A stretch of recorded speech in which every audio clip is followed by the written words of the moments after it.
Furniture വിപണന രംഗത്ത് 13 വർഷത്തിലധികം നിലമ്പൂരിൽ പുതുമയുടെ പ്രൗഢ വിസ്മയം ഒരുക്കിക്കൊണ്ട് വിശ്വസ്തയോടെ പ്രവർത്തിച്ചു വരുന്ന new Rajdhani furniture Keerthippadi Nilambur. Shreyas Bags is ready to welcome the new academic year with new trending bags, excellent after-sale service and warranty when buying bags. Shreyas Bags, Chungattara, New Bus Stand, Edakkara.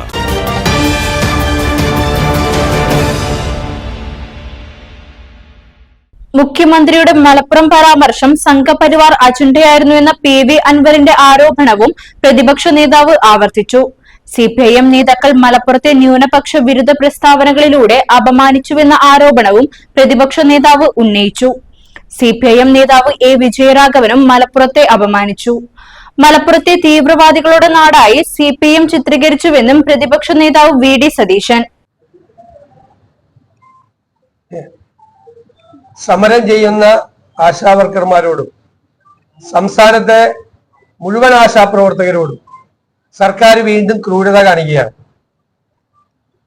സമരം ആരംഭിച്ചപ്പോൾ incentive കുറയുന്ന, honorarium കുറയുന്ന 10 നിബന്ധനകൾ പിൻവലിച്ചു എന്നാണ് ആരോഗ്യമന്ത്രി പ്രഖ്യാപിച്ചത്. അതിനുശേഷം പുതിയ നിബന്ധനകൾ വന്നപ്പോൾ ഈ 10 നിബന്ധനകൾ വേറെ തരത്തിൽ കൂട്ടിച്ചേർത്തു. ഇപ്പോൾ ഒരുപാട് ആളുകൾക്ക് 3500 രൂപ മാത്രമാണ് ഇൻസെന്റീവ് കിട്ടിയിരിക്കുന്നത്. ഓണറേറിയം 7000 രൂപ കിട്ടേണ്ട സ്ഥലത്ത് 3500 രൂപ മാത്രമാണ് ധാരാളം ആളുകൾക്ക് കിട്ടിയിരിക്കുന്നത്. നിങ്ങളൊന്ന് ആലോചിച്ച് നോക്കി. സ്കൂൾ തുറക്കുന്ന സമയമാണ്, കുട്ടികൾ സ്കൂളിൽ പോകുന്ന സമയമാണ്. ഒരു 3500 രൂപ മാത്രം, ഒരു ദിവസം മുഴുവൻ ജോലി ചെയ്തിട്ടും മാസം 3500 രൂപ മാത്രം കൊടുക്കുക. ആശാ വർക്കർമാരെയും അവരുടെ കുടുംബത്തെയും പട്ടിണിക്കിട്ട് കൊല്ലാൻ ശ്രമിക്കുന്ന ക്രൂരമായ മനസ്സിന്റെ ഉടമകളാണ് ഈ സർക്കാരിന് നേതൃത്വം കൊടുക്കുന്നത്. ക്രൂരതയാണ്. സമരം ചെയ്യുന്നു എന്നുള്ള ഒറ്റ കാരണത്തിന്റെ പേരിൽ കേരളത്തിലെ മുഴുവൻ ആശാ വർക്കർമാരും സർക്കാരിനെതിരെ സമരം ചെയ്താൽ അവര് രാജ്യദ്രോഹികളാണ് എന്ന് പറയുന്ന മോഡി ഗവൺമെന്റിന്റെ അതേ മനോഭാവമാണ് പിണറായി വിജയൻ. ഈ സർക്കാരിനെതിരെ സമരം ചെയ്യുന്നു എന്നതിന്റെ പേരിൽ, അതിന് പിന്തുണ നൽകുന്നു എന്നതിന്റെ പേരിൽ സംസ്ഥാനത്തെ മുഴുവൻ ആശാ വർക്കർമാരോടും അവരുടെ കുടുംബത്തോടും കാണിക്കുന്ന ഈ ക്രൂരത അവസാനിപ്പിക്കണം. പണമോ കൂട്ടിക്കൊടുക്കുന്നില്ല, ഉള്ള പൈസ വെട്ടിക്കുറയ്ക്കുക. എത്ര പേർക്കാണ് 3500 രൂപ കയ്യിൽ കിട്ടിയിട്ട് എന്ത് ചെയ്യാൻ പറ്റും? കുട്ടികൾക്ക് ഭക്ഷണം കൊടുക്കാൻ പറ്റും? വീട്ടിൽ പട്ടിണിയാവില്ലേ? ഈ മനസാക്ഷിയില്ലാത്ത സമീപനം സർക്കാർ പിൻവലിക്കണം.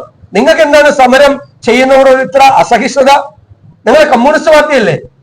നിങ്ങൾ മുതലാളിത്ത മനോഭാവത്തോടു കൂടി സമരം ചെയ്യുന്നവരെ നോക്കി കാണരുത് എന്നാണ് എനിക്ക് വിനയപൂർവ്വം അപേക്ഷിക്കാനുള്ളത്. അടിയന്തരമായി ഈ നിബന്ധനകൾ പിൻവലിച്ച് എല്ലാവർക്കും ഇപ്പൊ കൊടുക്കുന്നത് കൂടുതൽ കൊടുക്കണമെന്നാണ് ഡിമാൻഡ്.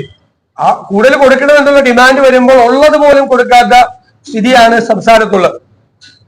രണ്ടാമത്തെ കാര്യം, ഹൈവേ നിർമ്മാണത്തിൽ വ്യാപകമായ ക്രമക്കേടുകൾ നടന്നതായിട്ടുള്ള തെളിവുകൾ പുറത്തു വരികയാണ്. ഗുരുതരമായ എഞ്ചിനീയറിംഗ് പിഴവുകൾ, മണ്ണ് പരിശോധന നടത്താതെ നിർമ്മിതികൾ ഉണ്ടാക്കിയതിന്റെ പ്രശ്നം, ആയിരക്കണക്കിന് കോടി രൂപയുടെ അഴിമതി കേരളത്തിൽ വ്യാപകമായി മിക്കവാറും നാഷണൽ ഹൈവേ നിർമ്മാണം നടക്കുന്ന എല്ലാ ജില്ലകളിലും ചീട്ടുകൊട്ടാരം പോലെ ഈ നിർമ്മിതികൾ തകർന്നു വീഴുകയും വിള്ളലുകൾ ഉണ്ടാവുകയും ചെയ്യാണ്. ഇപ്പൊ കൂരിയാട് ഇനി റീകൺസ്ട്രക്ഷൻ നടക്കണമെങ്കിൽ വലിയ കോടിക്കണക്കിന് രൂപ ചെലവാക്കണം, 1 വർഷത്തിലേറെ സമയം മിനിമം എടുക്കുമെന്ന് പറഞ്ഞിരിക്കുകയാണ്. അപ്പൊ ഈ ക്രമക്കേടുകൾക്ക് ആരാണ് ഉത്തരവാദി? സർക്കാരിന്. ഞങ്ങളുടെ ചോദ്യം, ഈ കേരള സർക്കാരിന് പരാതിയില്ലേ? പാലാരിവട്ടം പാലം UDF ഗവൺമെന്റിന്റെ കാലത്ത് തുടങ്ങി LDF ഗവൺമെന്റിന്റെ കാലത്ത് നിർമ്മാണം അവസാനിപ്പിച്ച ഒരു റിപ്പോർട്ട് വന്നു, ഒരു എഞ്ചിനീയറിംഗ് അപാകതയുണ്ട് എന്ന്. പാലം തകർന്നൊന്നും വീണില്ല. അതിന്റെ പേരിൽ അന്നത്തെ മന്ത്രിക്കെതിരായി വിജിലൻസ് കേസെടുത്ത് ജയിലിലടയ്ക്കാൻ, കോടതിയില്ലെങ്കിൽ അദ്ദേഹം ജയിലിൽ പോയത്, ജയിലിലടയ്ക്കാൻ ശ്രമിച്ച ആളുകൾ പാലാരിവട്ടം പാലം പഞ്ചവടി പാലമാണ് എന്ന് പറഞ്ഞ് ഈ സംസ്ഥാനത്തുടനീളം പ്രചരണം നടത്തിയ ആളുകൾ, അവർക്കിപ്പോ ഈ ആയിരക്കണക്കിന് കോടി രൂപയുടെ ഗുരുതരമായ അഴിമതി നടത്തിയ ഈ നാഷണൽ ഹൈവേ കേസിൽ ഈ സംസ്ഥാന ഗവൺമെന്റിന് പരാതിയില്ല, പരാതിപ്പെടാനുള്ള ധൈര്യമില്ല. പിണറായി സർക്കാർ, സംസ്ഥാനത്തെ മുഖ്യമന്ത്രി മോഡി സർക്കാരിന്റെ മുന്നിൽ പഞ്ചപുച്ഛമടക്കി ഓച്ചാനിച്ച് നിൽക്കുകയാണ്. എന്തിനാണ് സർക്കാരിന് ഭയം? സർക്കാർ ആവശ്യപ്പെടണ്ടേ? ഞങ്ങൾക്കൊരു പരാതിയില്ലെന്നാണ് പറയുന്നത്. വ്യാപകമായി ഈ റോഡിനെ കണ്ട് അതിന്റെ അവകാശവാദം ഉന്നയിച്ച് ഞങ്ങളുടെ ഏറ്റവും വലിയ സംഭവമാണ് എന്ന് പറഞ്ഞു നടത്തിരുന്ന ആളുകൾ ആരെയും ഇപ്പോ കാണുന്നില്ല. ഈ റോഡ് നിർമ്മാണത്തിലെ അപാകതകൾ വലിയ അന്വേഷണം നടത്തണം. ഇത് CBI അന്വേഷണം നടക്കണം. ഗുരുതരമായ ക്രമക്കേടാണ്. ആയിരക്കണക്കിന് കോടി രൂപയുടെ അഴിമതി നടന്നിട്ടുണ്ട്. ഇതിന്റെ അകത്ത് എഞ്ചിനീയറിംഗ് പിഴവുകൾ ഉണ്ടായിട്ടുണ്ട്.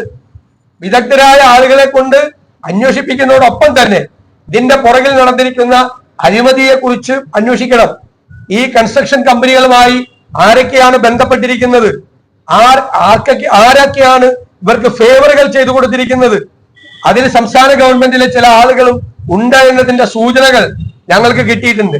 അതുകൊണ്ടാണ് ഇവർക്ക് പരാതിയില്ലാത്തത്. ഇവർക്ക് പരാതിയില്ല, പിന്നെ ഭയമാണ് പരാതി, കേന്ദ്ര ഗവൺമെന്റിനെതിരായി പരാതി ഉന്നയിക്കുന്നതിന്. മൂന്നാമതൊരു തെരഞ്ഞെടുപ്പ്.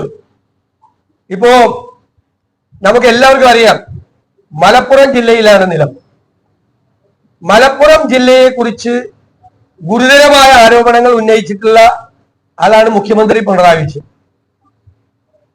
അദ്ദേഹത്തിന്റെ കേരള ഗവൺമെന്റിന്റെ PR ടീം ഡൽഹിയിൽ മലപ്പുറത്ത് തീവ്രവാദമാണെന്നും മലപ്പുറത്ത് സ്വർണ്ണക്കള്ളക്കടത്താണെന്നും ക്രിമിനൽ ആക്ടിവിറ്റിയാണ് നടക്കുന്നതെന്നും അദ്ദേഹത്തിന്റെ PR ഏജൻസി ഡൽഹിയിലെ എല്ലാ ദേശീയ മാധ്യമങ്ങൾക്കും നോട്ട് കൊടുത്തു. അതിനുശേഷം മുഖ്യമന്ത്രി ഹിന്ദു ദിനപത്രത്തിൽ ഇന്റർവ്യൂ കൊടുത്തു. അപ്പോൾ സംഘപരിവാർ അജണ്ടയുണ്ട്. മലപ്പുറത്ത് തീവ്രവാദമാണ്, മലപ്പുറത്ത് സ്വർണ്ണക്കള്ളക്കടത്താണ്, ക്രിമിനലുകളാണ് എന്ന സംഘപരിവാർ തീവ്രവാദത്തിന് കൊടപിടിച്ചു കൊടുക്കുന്ന ഇന്റർവ്യൂ ആണ് മുഖ്യമന്ത്രി നടത്തിയത്. മുഖ്യമന്ത്രിയും സംഘപരിവാറും ഒരേ പാതയിലാണ്. ഇവിടെ നിലമ്പൂരിൽ LDFന്റെ പ്രചരണത്തിന് നയിക്കാൻ വേണ്ടി ഇവിടെ എത്തിയിട്ടുള്ളത് CPM പോളിറ്റ് ബ്യൂറോ അംഗം A. വിജയരാഘവന. A. വിജയരാഘവന്റെ ഒരു ഡസനിലേറെയുള്ള പ്രസ്താവനകൾ, മലപ്പുറത്തെ ജനങ്ങളെ അപമാനിച്ചുകൊണ്ടുള്ള പ്രസ്താവനകൾ എന്റെ കയ്യിലുണ്ട്. നിരവധി കാര്യങ്ങൾ, ഒരു വിഷയത്തിലല്ല. ഏറ്റവും അവസാനം പറഞ്ഞത് പ്രിയങ്ക ഗാന്ധി ഇത്രയും ഭൂരിപക്ഷത്തിൽ ജയിച്ചത് വർഗീയവാദികൾ വോട്ട് ചെയ്തിട്ടാണ് ജയിച്ചതെന്നാണ്. ആ വാദത്തിൽ വിജയരാഘവൻ ഇപ്പോഴും ഉറച്ചു നിൽക്കുന്നുണ്ടോ? 95,000 ചില്ലാന വോട്ടാണ് ശ്രീമതി പ്രിയങ്ക ഗാന്ധിക്ക് നിലമ്പൂർ അസംബ്ലി സെഗ്മെന്റിൽ നിന്ന് കിട്ടിയ വോട്ട്. 95,000 അധികം വോട്ട്, അതായത് 65,000 വോട്ടിന്റെ ഭൂരിപക്ഷം. 30,000 താഴെയാണ് സത്യൻ മൊകേരിയുടെ വോട്ട് കിട്ടിയത്. 65,000 ഭൂരിപക്ഷമാണ്. നിലമ്പൂർ മണ്ഡലത്തിൽ 95,000 പ്രിയങ്ക ഗാന്ധിക്ക് വോട്ട് ചെയ്ത ആളുകൾ തീവ്രവാദികളാണ്. അതാണ് എന്റെ ചോദ്യം. മറുപടി പറഞ്ഞേ മതിയാവും. തീവ്രവാദികളാണോ? പ്രിയങ്ക ഗാന്ധിയെയും രാഹുൽ ഗാന്ധിയെയും വയനാട് നിയോജക മണ്ഡലത്തിൽ ജയിപ്പിച്ചത് വർഗീയ തീവ്രവാദികളാണ് എന്നുള്ള ഗുരുതരമായ പരാമർശമാണ് ഈ വിജയരാഘവൻ നടത്തിയിട്ടുള്ളത്. മലപ്പുറത്തെ കുറിച്ച്, ലീഗ് നേതാക്കളെ കുറിച്ച്, സാദിഖ് അലി തങ്ങളെ കുറിച്ച്, ഇവിടെ നടന്ന എല്ലാ സംഭവത്തെ കുറിച്ചും, ഇവിടെ നടന്ന സമരങ്ങളെ കുറിച്ച്, ഹൈവേക്ക് അണ്ടർപാസ് വേണമെന്ന് നടത്തിയ സമരവും മലപ്പുറത്ത് വരുമ്പോൾ തീവ്രവാദികളാണ് സമരം നടത്തുന്നത്. ബാക്കി ജില്ലയിലൊന്നും അല്ല. ഇവിടെ എത്തുമ്പോൾ തീവ്രവാദികളാണ്. മുസ്ലിം തീവ്രവാദികളെന്നും ഇസ്ലാം തീവ്രവാദികളെന്നും മലപ്പുറത്തെ തീവ്രവാദികളെന്നും വ്യാപകമായി CPM നേതാക്കൾ ആവർത്തിച്ച് പറഞ്ഞിട്ടുണ്ട്. അതിന് ഏറ്റവും കൂടുതൽ പ്രാവശ്യം ഈ വാചകം ആവർത്തിച്ച് മലപ്പുറം മുഴുവൻ തീവ്രവാദികളെ കൊണ്ട് നിറഞ്ഞിരിക്കുകയാണ് എന്ന് പറഞ്ഞ വിജയരാഘവൻ ഒറ്റയ്ക്കല്ലല്ലോ പറയുന്നത്. കേരളത്തിന്റെ മുഖ്യമന്ത്രി പിണറായി വിജയൻ ഡൽഹിയിൽ പറഞ്ഞ അതേ കാര്യം. ഞങ്ങൾക്ക് മുഖ്യമന്ത്രി പിണറായി വിജയനോടും CPM നേതൃത്വത്തോടും പറയാനുള്ളത്, ആ മലപ്പുറം മുഴുവൻ തീവ്രവാദികളാണ് എന്നുള്ള നിലപാട് നിങ്ങൾ ഇപ്പോഴും ഉറച്ചു നിൽക്കുന്നുണ്ടോ? പ്രിയങ്ക ഗാന്ധിയും രാഹുൽ ഗാന്ധിയും ജയിച്ചത് തീവ്രവാദികളുടെ വോട്ട് കൊണ്ടാണ് എന്ന നിലപാടിൽ നിങ്ങൾ ഉറച്ചു നിൽക്കുന്നുണ്ടോ? നിലമ്പൂരിൽ CPI സ്ഥാനാർത്ഥിക്ക്, LDF സ്ഥാനാർത്ഥിക്ക് കിട്ടേണ്ട വോട്ട്, പൊളിറ്റിക്കലായി കിട്ടേണ്ട വോട്ട് 29,000 അല്ലല്ലോ, ആണോ? അത് അതിനേക്കാൾ കൂടുതൽ വോട്ടുണ്ട്. അതിനേക്കാൾ കൂടുതൽ വോട്ട് അവർക്ക് കിട്ടി. ആ വോട്ട് കിട്ടിയില്ലല്ലോ. അപ്പൊ നിങ്ങളുടെ വോട്ട് പോയില്ലേ? പ്രിയങ്ക ഗാന്ധിക്ക് നിങ്ങളുടെ വോട്ട് പോയില്ലേ? CPM-കാരുടെ വോട്ട്, CPI-കാരുടെ വോട്ട്, LDF-ലെ വിവിധ ഘടകകക്ഷികളുടെ വോട്ട് എല്ലാം പോയി. രാഹുൽ ഗാന്ധിക്കും പോയി, പ്രിയങ്ക ഗാന്ധിക്കും പോയി. നിങ്ങൾക്ക് 29,000 വോട്ട് മാത്രമേ ഈ പാർലമെന്റ് മണ്ഡലത്തിലെ പൊളിറ്റിക്കൽ വോട്ടുള്ളോ? എന്നിട്ടാണ് അവർക്ക് കിട്ടേണ്ട വോട്ട് കിട്ടിയില്ല. അപ്പൊ നിങ്ങൾക്ക് നേരത്തെ കിട്ടിയിരുന്നത് തീവ്രവാദികളുടെ വോട്ടാണോ? നിങ്ങൾക്ക് 50,000 60,000 വോട്ട് ഈ നിയോജക മണ്ഡലത്തിൽ ഉള്ളപ്പോൾ ആ 60,000 വോട്ട് എന്ന് പറയുന്നത് മലപ്പുറത്തെ തീവ്രവാദികളുടെ വോട്ടാണോ നിങ്ങൾക്ക് കിട്ടിയിരുന്നത്? ആ തീവ്രവാദികൾ പ്രിയങ്ക ഗാന്ധി വന്നപ്പോ അവർക്ക് മറിച്ചു കൊടുത്താണോ? യുക്തിരഹിതമായ വർത്തമാനം, സംഘപരിവാറിന്റെ അതേ നറേറ്റീവ്, രണ്ടുപേരും ഒരേ തോണിയിൽ യാത്ര ചെയ്യുകയാണ്. കേരളത്തിൽ ഈ അവിശുദ്ധ ബാന്ധവമാണ്. അതുകൊണ്ടാണ് BJP സ്ഥാനാർത്ഥി ആദ്യം വേണ്ട എന്ന് തീരുമാനിച്ചത്. അതിനുശേഷം വലിയ ആരോപണം BJP നേതൃത്വത്തിനെതിരെ ഉണ്ടായപ്പോഴാണ് ഏതോ ഒരു സ്ഥാനാർത്ഥിയെ കണ്ടുപിടിച്ചത്. ഏതോ ഒരു സ്ഥാനാർത്ഥി, BJP-കാർക്ക് പോലും അറിയില്ല ആരാണെന്ന്. ഏതോ ഒരു സ്ഥാനാർത്ഥി. ഞാൻ സ്ഥാനാർത്ഥിയെ കുറിച്ചൊന്നും പറയുന്നില്ല, വേറെ ഒന്നും പറയുന്നില്ല. ഒരു സ്ഥാനാർത്ഥിയെ കുറിച്ച് ഞങ്ങൾ അങ്ങനെ കമന്റ് ഒന്നും പറയാറില്ല, അതുകൊണ്ട് പറയുന്നില്ല. എന്നിട്ട് പേരിന് വേണ്ടിയിട്ടാണ് അവര് തമ്മിലുള്ള ബന്ധമാണ് ഇവിടെ ഉള്ളത്. അതിനെ പരാജയപ്പെടുത്തി വലിയ ഭൂരിപക്ഷത്തിൽ UDF സ്ഥാനാർത്ഥി ഇവിടെ വിജയിക്കുക തന്നെ ചെയ്യും. ഞങ്ങൾക്ക് പൂർണ്ണമായ ആത്മവിശ്വാസം.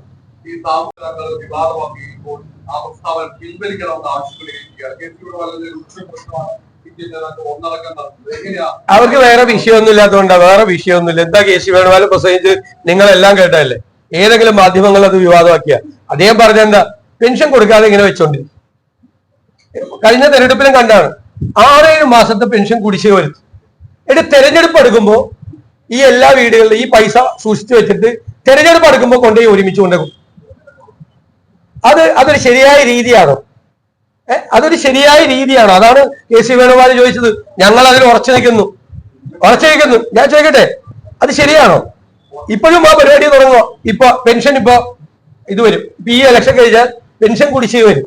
പെൻഷൻ കുടിശ്ശിക വന്നിട്ട് 3-4 മാസം കുടിശ്ശിക അടുത്ത അസംബ്ലി ഇലക്ഷന്റെ തൊട്ട് മുമ്പ് കൊണ്ട് കൊടുക്കും, അല്ലെങ്കിൽ പഞ്ചായത്ത് ഇലക്ഷന്റെ തൊട്ട് മുമ്പേ കൊടുക്കും.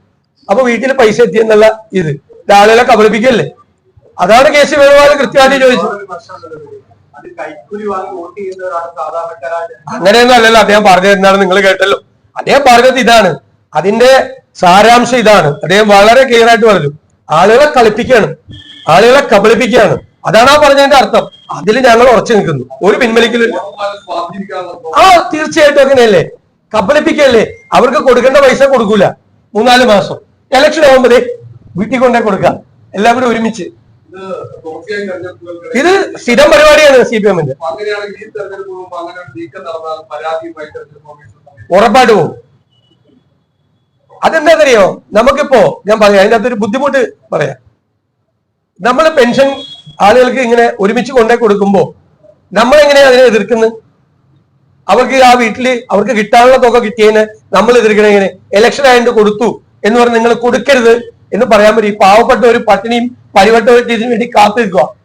ഇത് കൊണ്ടേ കൊടുക്കുമ്പോൾ നമുക്ക് പറയാൻ പറ്റുമോ അത് കൊടുക്കരുത്? ഏതെങ്കിലും പൊതുപ്രവർത്തകർക്ക് പറയാൻ പറ്റുമോ? അല്ല, നിങ്ങൾ ആലോചിച്ച് കൊടുക്കരുത് നമുക്ക് പറയാൻ പറ്റും. നമ്മൾ എങ്ങനെയെങ്കിലും കിട്ടിക്കോട്ടെ എന്നല്ലേ നമ്മൾ വിചാരിക്കും. പക്ഷേ അത് രാഷ്ട്രീയമായി മുതലെടുത്ത് ആ പാവപ്പെട്ടവന്റെ കഷ്ടപ്പാടിനെയും ദുരിതത്തെയും മുതലെടുക്കുകയാണ്. അത് നമ്മൾ ചൂണ്ടിക്കാണിക്കും. നമ്മൾ കൊടുക്കരുത് നമ്മൾ പറയില്ല, കാരണം കാത്തിരിക്കല്ലേ. നമ്മളൊക്കെ സങ്കടം പറയുന്നു. എത്ര പേരാ വിളിച്ച് ഇത് കിട്ടുന്നില്ല. ഈ ക്ഷേമനിധി പെൻഷൻ, ക്ഷേമനിധികളെ തകർത്തില്ലേ ഗവൺമെന്റ്? കെട്ടിട നിർമ്മാണ തൊഴിലാളികൾക്ക്, പാവപ്പെട്ടവർ, അവരുടെ അംശാദായം അടച്ച പൈസ 20 മാസമായി ഒന്നും കിട്ടുന്നില്ല, അത് തകർന്നു. എത്ര ക്ഷേമനിധി ബോർഡുകളിൽ നിന്ന് ഈ സർക്കാർ പൈസ കൊണ്ടുപോയിട്ടുണ്ട്? ക്ഷേമനിധികളിൽ നിന്ന് എടുത്തിട്ട് ശമ്പളം കൊടുക്കാണ്. ഞാൻ എന്റെ തൊഴിലെടുക്കുന്ന എന്റെ ജീവിതകാലം മുഴുവൻ ഞാൻ എല്ലാ മാസവും എനിക്ക് കിട്ടുന്ന തുച്ഛമായ തുകയിൽ നിന്ന് ഞാൻ അംശാദായം അടച്ച് ഞാൻ റിട്ടയർ ചെയ്യുമ്പോ പറയാ ഇല്ലാന്ന്, പൈസ ഇല്ല, ഖജനാവിൽ പൈസ ഇല്ലെന്ന് പറയാ. എത്ര ഈ 6 ക്ഷേമ നിധികളാണ് കേരളത്തിന്റെ ചരിത്രത്തിലില്ല. ഇതുപോലെ ക്ഷേമനിധികളിൽ നിന്ന് ഗവൺമെന്റ് 2500 കോടി എടുത്തിട്ടുണ്ട്. അപ്പൊ ഈ ക്ഷേമനിധിയുടെ സാമ്പത്തിക സ്ഥിതി ബാധിക്കും. ഏറ്റവും പാവപ്പെട്ടവന് ഒരു കാര്യം കൂടി മനസ്സിലാക്കിക്കൊള്ളാം, അവൻ ഏതെങ്കിലും ഒന്നേ കിട്ടുള്ളൂ. ഒന്നെങ്കിൽ ക്ഷേമനിധി പെൻഷൻ, അല്ലെങ്കിൽ സാമൂഹ്യ സുരക്ഷാ പെൻഷൻ. ഉമ്മൻചാണ്ടിയുടെ കാലത്ത് ഇത് രണ്ടും കിട്ടുമായിരുന്നു. അപ്പൊ മറ്റേ പെൻഷനും ഇല്ല, ഈ പെൻഷനും ഇല്ലാത്ത സ്ഥിതിയിലേക്ക് പോവാണ്. കേരളത്തിലെ ഏറ്റവും പാവപ്പെട്ടവരുടെ സ്ഥിതിയാണ് ഞാൻ പറഞ്ഞത്. സാമൂഹ്യ സുരക്ഷാ പെൻഷനും ക്ഷേമനിധി ഉൾപ്പെടെ 1 കോടി ആളുകൾക്ക് ഇതുകൊണ്ട് ജീവിക്കുന്നുണ്ട് കേരളത്തിൽ. 1 കോടി ആള്. ആളുകളെ കളിപ്പിക്കുന്ന രീതിയാണെന്നാണ് പറഞ്ഞത്.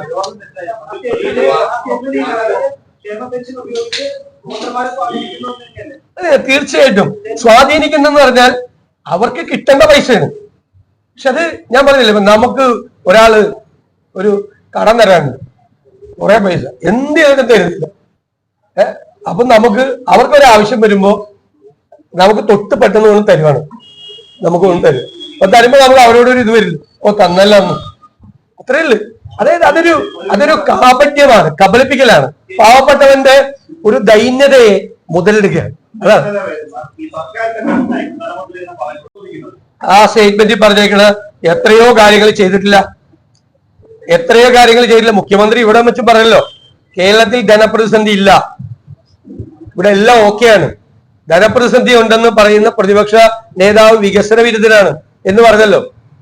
ഞാൻ എണ്ണി പറഞ്ഞല്ലോ കൺവെൻഷനിൽ 1.5 ലക്ഷം കോടിയോളം രൂപ ഇപ്പൊ കൊടുക്കാനുണ്ട് സർക്കാർ. സ്കൂളിലെ പാചക തൊഴിലാളികൾക്ക് പോലും പൈസ കൊടുത്തിട്ടില്ല. സ്കൂളിലെ പാവപ്പെട്ട പാചക തൊഴിലാളിക്ക് ശമ്പളം കൊടുത്തിട്ടില്ല, പൈസ കൊടുത്തിട്ടില്ല. ആശുപത്രി മരുന്ന് കമ്പനികൾ 30% വില വർദ്ധിപ്പിച്ചു. എന്താ കാര്യം? സർക്കാർ പൈസ കൊടുക്കാത്തതുകൊണ്ട്. നമുക്ക് ഒരു സാധനം സപ്ലൈ ചെയ്താൽ കൃത്യമായി പൈസ കിട്ടില്ല എന്ന് കണ്ടാൽ സാധനത്തിന്റെ വില വർദ്ധിപ്പിക്കും സപ്ലൈ ചെയ്യണത്. കാരണം അവർക്ക് ഇനി ഇത്തിരി വൈകി കിട്ടിയാലും മതി എന്നുള്ള രീതി. പക്ഷെ 30% വില വർദ്ധിപ്പിച്ചു മരുന്നിന്റെ വില. പിന്നെ ഒരു പ്രധാനപ്പെട്ട കാര്യം ഞാൻ വിട്ടുപോയതാ, പറയാതിരിക്കാൻ പാടില്ല. എലക്ട്രിസിറ്റി ചാർജ് 3 പ്രാവശ്യം കൂട്ടിയാൽ നവംബറിൽ ഒരു ഉത്തരവ് വന്നപ്പോൾ ഏപ്രിൽ കൂടി കൂട്ടിക്കൊണ്ടാണ് ഉത്തരവ് വന്ന്. ആദ്യമായിട്ടാ കേരളത്തിൽ ഒറ്റ ഉത്തരവിൽ നവംബറിൽ കൂട്ടി. ഇപ്പൊ വീണ്ടും എലക്ട്രിസിറ്റി ബോർഡ് റെഗുലേറ്ററി അതോറിറ്റിക്ക് എഴുതിയിരിക്കുക, ഒരു യൂണിറ്റിന് 32 പൈസയും കൂടി വർദ്ധിപ്പിക്കുക. രഹസ്യമാക്കി വെച്ചിരിക്കുക, ഒരു യൂണിറ്റിന് 32 പൈസ വർദ്ധിപ്പിക്കണം എന്ന് പറഞ്ഞ് റെഗുലേറ്ററി അതോറിറ്റിക്ക് എലക്ട്രിസിറ്റി ബോർഡ് എഴുതിയേക്കുക. അപ്പൊ 6 മാസത്തിനുള്ളിൽ എത്രാമത്തെ വർധനവ? എന്താ കാര്യം? ഉമ്മൻചാണ്ടി സർക്കാരിന്റെ കാലത്ത് 25 വർഷത്തേക്ക് വൈദ്യുതി മേടിക്കാനുള്ള ഉത്തരവുണ്ടായി, എഗ്രിമെന്റ് വെച്ച്. നമ്മുടെ ഗവൺമെന്റും ഈ ഗവൺമെന്റ് 7 കൊല്ലം ഇത് വാങ്ങിച്ചു. 2 വർഷം മുമ്പ് പെട്ടെന്ന് ബോധോദയം ഉണ്ടായി. എന്നിട്ട് പറഞ്ഞു ആ കരാർ കട്ട് ചെയ്ത് റദ്ദാക്കി. അദാനിയുടെ കമ്പനിയിൽ നിന്ന് കറണ്ട് മേടിക്കാൻ വേണ്ടിയിട്ടാണ് ഇത് റദ്ദാക്കിയത്. അദാനിയായിട്ടുള്ള ഡീലാണ്, അദാനി കമ്പനിയായിട്ടുള്ള ഡീലാണ് ഉറപ്പാക്കിയത്. 4 രൂപ 29 ഒരു യൂണിറ്റിന് വൈദ്യുതി കിട്ടുന്ന കരാർ റദ്ദാക്കിയിട്ട് എത്ര രൂപയ്ക്ക് ഇപ്പൊ വൈദ്യുതി മേടിക്കണം എന്നറിയാം?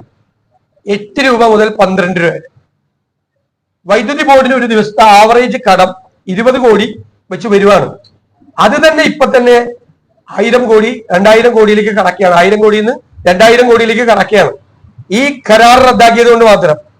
ഈ ആര്യാട സാറാണ് ആ കരാർ ഉണ്ടാക്കിയത്. 25 കൊല്ലത്തേക്ക് 4 രൂപ 29 പൈസ യൂണിറ്റിന്. 7 കൊല്ലം കഴിഞ്ഞ് ഒറ്റ റദ്ദാക്കല്. എന്നിട്ട് 8 രൂപയ്ക്കും 12 രൂപയ്ക്കും മേടിക്കുക. കൊള്ളയിലേത് കൊള്ള. ഈ സർക്കാരിനെതിരായിട്ട് അഴിമതി ആരോപണമൊന്നും ഇല്ലല്ലോ, ഇത് മതിയല്ല. 4 രൂപ 29 പൈസയ്ക്ക് മേടിച്ചിരുന്ന വൈദ്യുതി കരാർ റദ്ദാക്കി 8 രൂപ തൊട്ട് 12 രൂപ വരെ യൂണിറ്റിന് മേടിച്ച് 100 കണക്കിന് കോടി രൂപയുടെ ബാധ്യത ഉണ്ടാക്കിയിട്ട് എത്ര കമ്മീഷൻ കിട്ടി അത് പറ. ആ ചാപ്റ്റർ ഞങ്ങൾ ക്ലോസ് ചെയ്താണ്. No comments. ഒരേ വിഷയം തന്നെയാണ്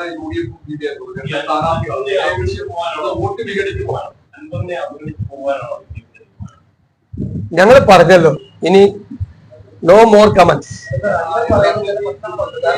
താങ്കൾ ഈ കരിവേപ്പില പോലെ വലിച്ചെറിയുന്നു പിണറായി വിജയൻ പറയുന്നു, താങ്കൾ അത് ചെയ്യുന്നത് താങ്കൾ അദ്ദേഹം തമ്മിലുള്ള ഒരു നെക്സസ്, ഒരു പൊളിറ്റിക്കൽ നെക്സസ് ആണ് അദ്ദേഹം പറയുന്നത്.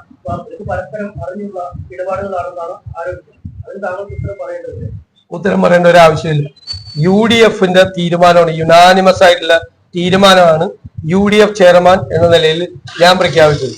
അതിന്റെ പൂർണ്ണമായ ഉത്തരവാദിത്വം ഞങ്ങൾക്കാണ്, UDF-നാണ്. ഞാൻ UDF ചെയർമാൻ എന്ന നിലയിൽ അതിന്റെ പൂർണ്ണമായ ഉത്തരവാദിത്വം ഞാൻ ഏറ്റെടുക്കും. ഇത് സംബന്ധിച്ചൊന്നും കമന്റ്സ് ഇല്ല, ഒരു കമന്റ്സും ഇല്ല, അതില്ല. അത് ആരാഗ്രഹിക്കുന്നുണ്ടെങ്കിലും ഞങ്ങളില്ല അതിന്. ഞങ്ങൾ ഇത് UDF-ഉം LDF-ഉം തമ്മിലുള്ള പൊളിറ്റിക്കൽ ഫൈറ്റാണ്.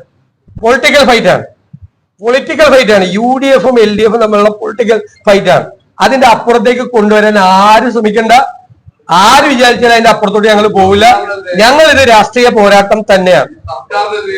ഇവിടെ ഞങ്ങൾക്ക് കിട്ടേണ്ട ഒരു പൊളിറ്റിക്കൽ വോട്ടും ഒരെണ്ണം പുറത്തു പോവില്ല. അത് ഞങ്ങൾക്ക് അനുകൂലമായി വോട്ട് ചെയ്യുന്നവർക്ക് രണ്ട് കൂട്ടരുണ്ട്. ഒന്ന് ഞങ്ങളുടെ പൊളിറ്റിക്കൽ വോട്ട്, രണ്ട് സർക്കാരിനെതിരായിട്ടുള്ള ആന്റി ഇൻകംബൻസി വോട്ട്. അല്ലെ, ആന്റി ഇൻകംബൻസി വോട്ട് ഈ സർക്കാരെ താഴെ ഇറക്കണം എന്ന് ആഗ്രഹിക്കുന്ന വോട്ടാ. അത് ഞങ്ങൾക്കല്ലാതെ വേറെ ആരെങ്കിലും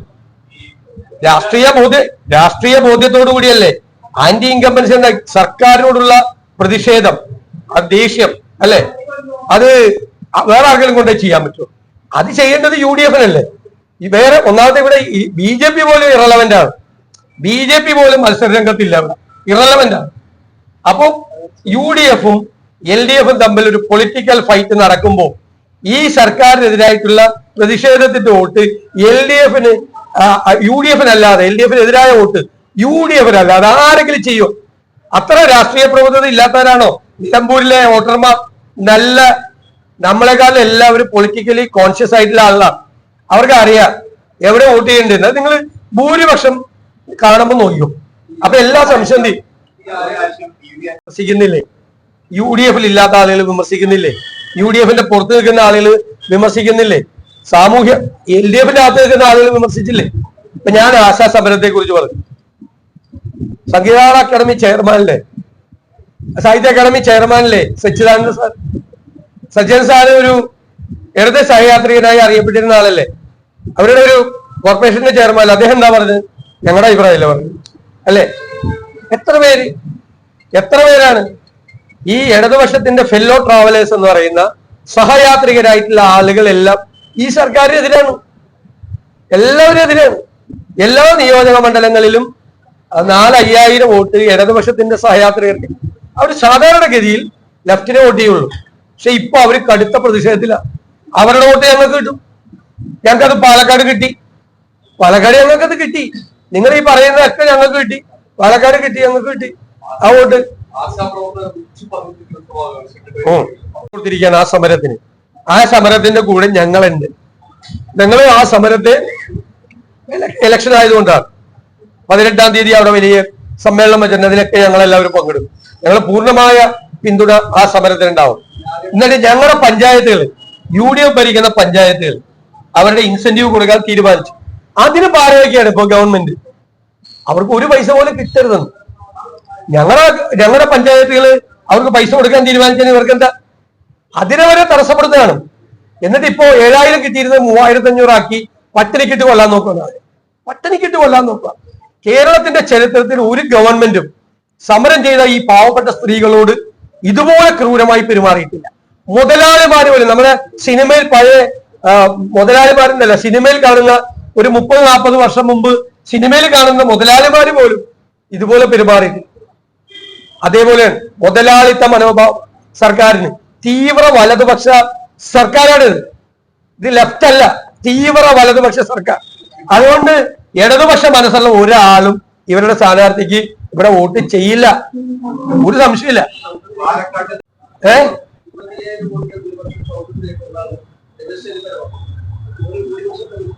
അത് നല്ല ഭൂരിപക്ഷം ഞങ്ങൾ പ്രതീക്ഷിക്കുന്നുണ്ട്. ഞാൻ ഒരു തെരഞ്ഞെടുപ്പ്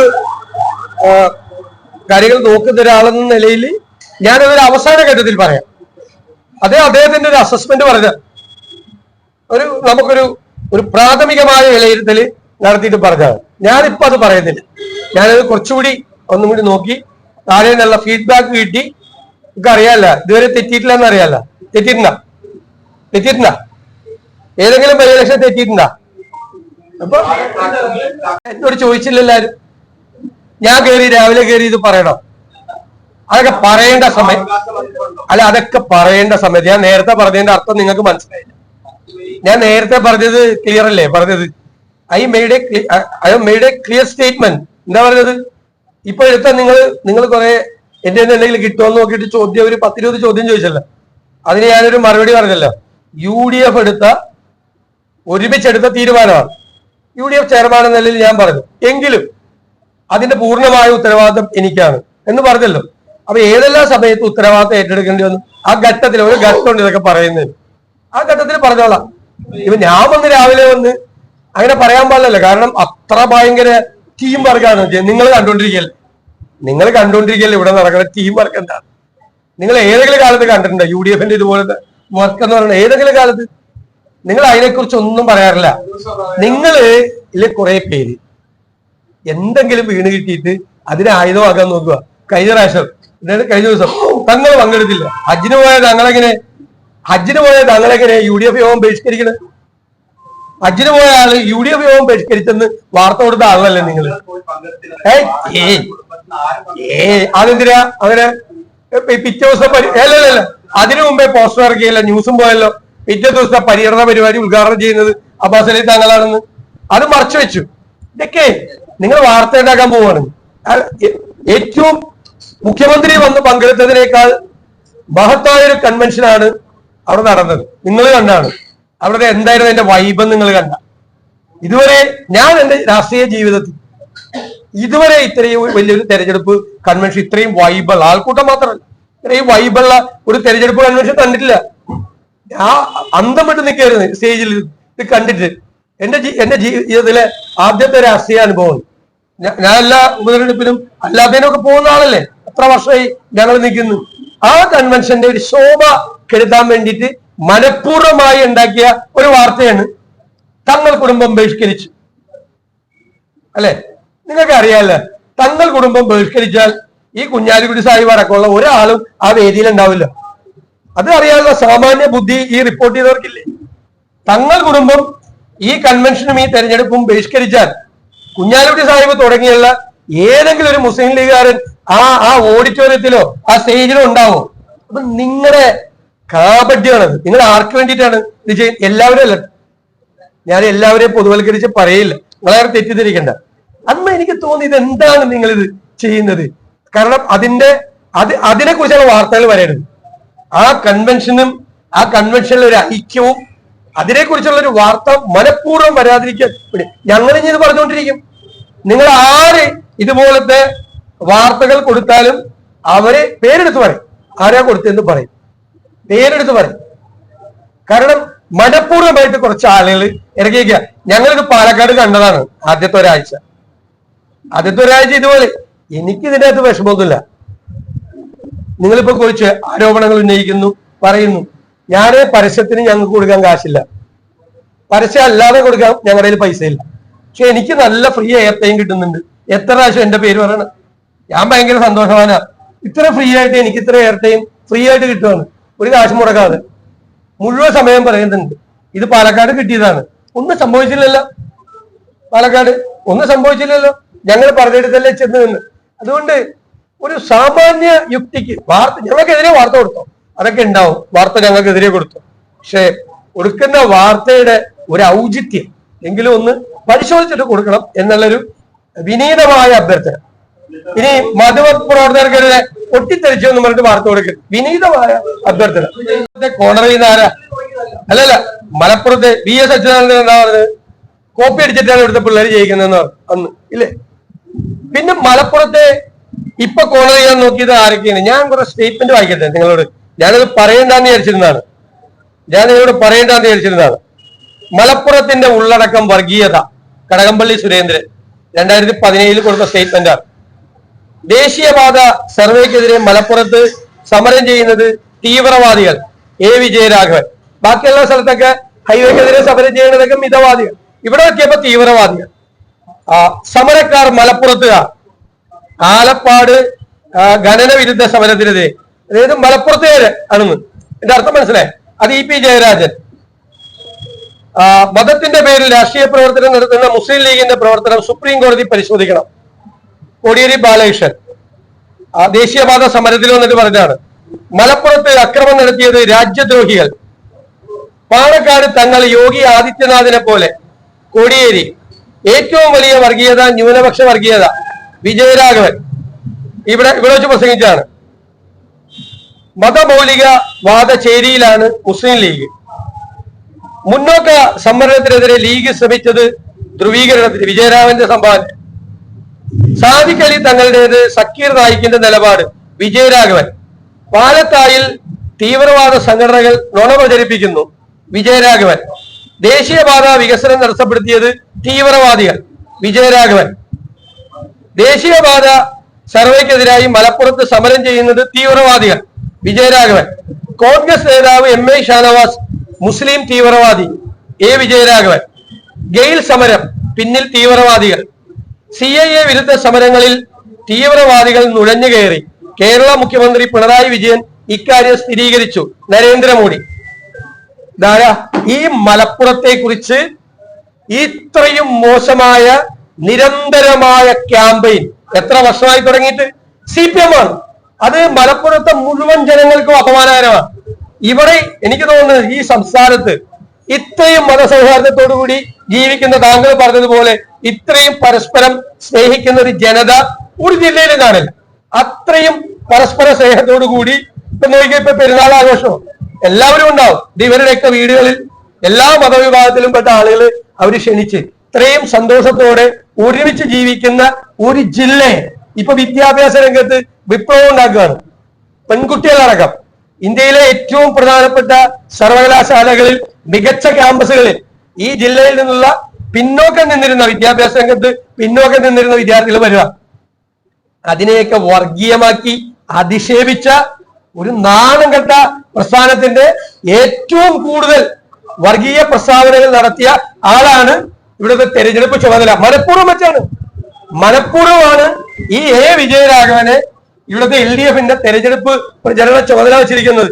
കാരണം ഏറ്റവും കൂടുതൽ വർഗീയ പ്രചരണം മലപ്പുറത്തിനെതിരെ നടത്തിയിരിക്കുന്ന ആളാ. നമുക്ക് കാണാം.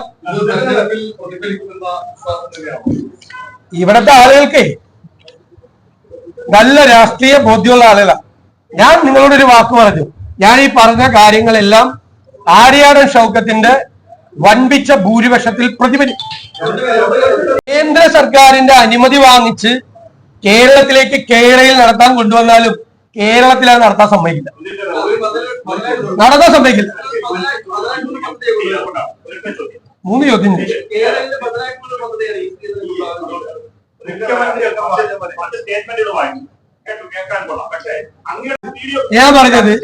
ഞാൻ പറഞ്ഞത് മലപ്പുറം ജില്ലയെ കുറിച്ച് അല്ല. കേക്ക് അത് കയ്യിൽ നിന്നൊന്നല്ല.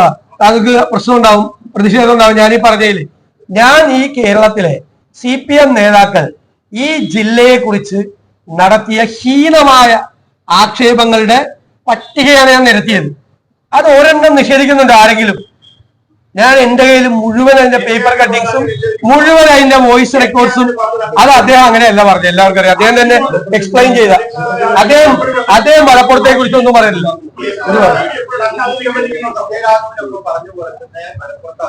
ഞങ്ങൾ എല്ലാവരും പറഞ്ഞല്ലോ, മലപ്പുറത്തെ കുറിച്ച് അദ്ദേഹം നടത്തിയ പരാമർശങ്ങൾ ഖേദകരമാണ്, തെറ്റാണെന്ന് ഞങ്ങൾ പറയും. ആര് പറഞ്ഞാലും പറയും. പിറ്റേ ആഴ്ച എന്താ ചെയ്തത്? മുഖ്യമന്ത്രി അവിടെ പോയി അദ്ദേഹത്തിന്റെ പരിപാടി പങ്കെടുത്തതിലും തെറ്റില്ല. അവിടെ ചെന്ന് ഇവിടെ നടത്തിയ പ്രസ്താവനയെ മുഖ്യമന്ത്രി ന്യായീകരിച്ചു. മുഖ്യമന്ത്രിയാണ് ഈ മലപ്പുറം വിരുദ്ധ പ്രചരണത്തിന് നേതൃത്വം കൊടുക്കുന്നത്. ഡൽഹിയിലിരിക്കുന്ന യജമാനന്മാരെ സന്തോഷിപ്പിക്കാൻ വേണ്ടിയിട്ടാണ് ഈ മലപ്പുറത്തെ കുറിച്ചുള്ള സംഘപരിവാർ നറേറ്റീവ് CPM നേതാക്കൾ ആവർത്തിക്കുന്നത്.